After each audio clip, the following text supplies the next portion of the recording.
Hi guys! Share ko lang sa inyo, naglilinis ako ng bahay, naayos ko yung mga tupiing damit, mga pantalon, lahat.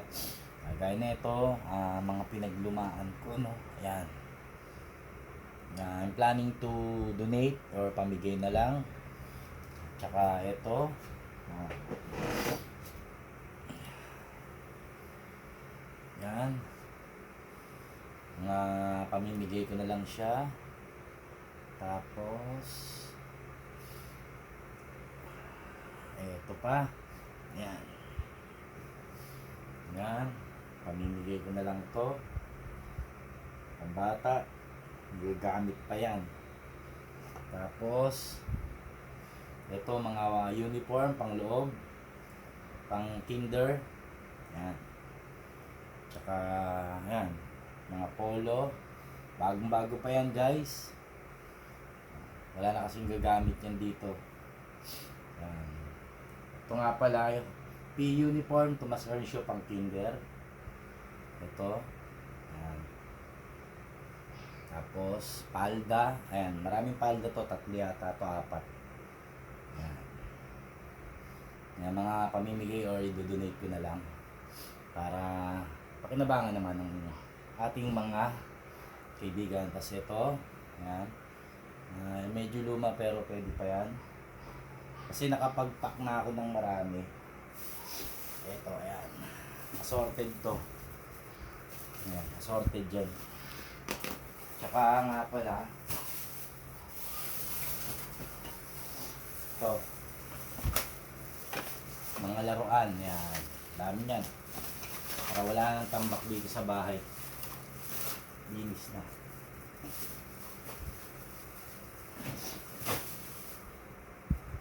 Ayan. So ngayon, inaayos ko yung mga, ayan. Ito guys, yung mga pantalon ko. Ayan, kung makikita nyo lang. Ayan. Lapit natin konti guys, para makita ninyo. Ayan. So ayan. Aking mga pantalon, inaayos ko na. Tapos jacket, polo, and then mga t-shirt. Ayan. Tapos sa dulo, mga damit ni Ikay. So yun, tapos kasi yung kay Jade, ayan. Gusto ni Jade yung open na dresser. Pero lalagyan niya ng kortina daw. So yun nga. So yun nga guys. Saka nga pala ito. Tutupiin ko pa ito yung mga nilabahan ko. Ayan, dami no. Ayan. Basta ano, maraming gawain sa bahay. Dapat kasi kasunod. Yun. Diba?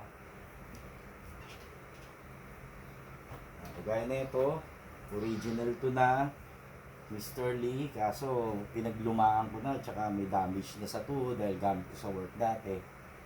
So yun nga, lilipitin na natin. Sa mga pamimigay na lang din natin.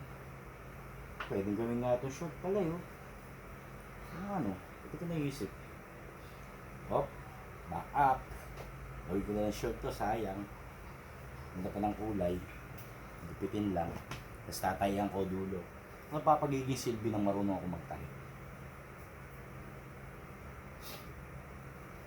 Yan.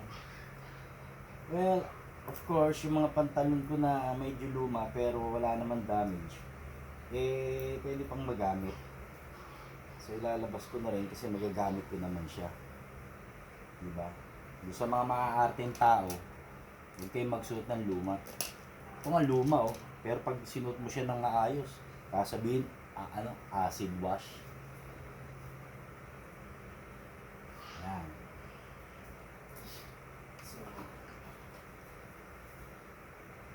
nga pala guys, 2 days hindi ako nakapag-gym kasi ito ayan, yung panis. Tama ako sa ribs. Pero ayan, okay pa naman kahit paano, hindi pa naman malaki. Tsaka ito, malaki na. Naka-shape na ba?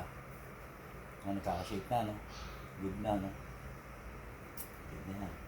Ito pa guys.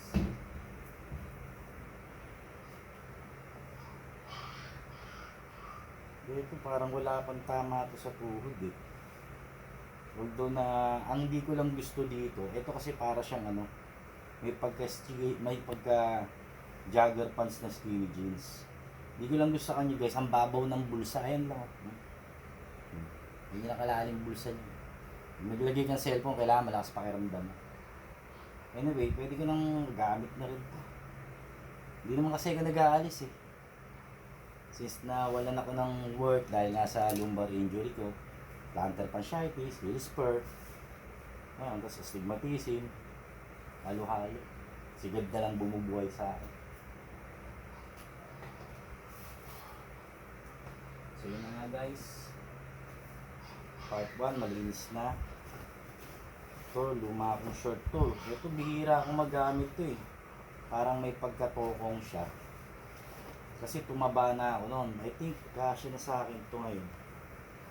Testing nyo. Testing ko guys ha. Pero hindi sa susuotin sa leeg. Oh, kasya na to. Gamit nito. Pwedeng pambahay, pwedeng panlakad. So yun na, nilalabas ko na nga siya. Kasi magliligpit na si Jade ng gamit niya. So, kaya yun. Ito, I'm not sure sa kanino to eh. Kay Jade to. Pero yan. So yun na nga.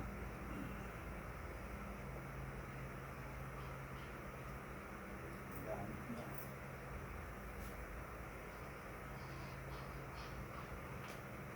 Nakakapang pala ni Jade. Sana ko na to.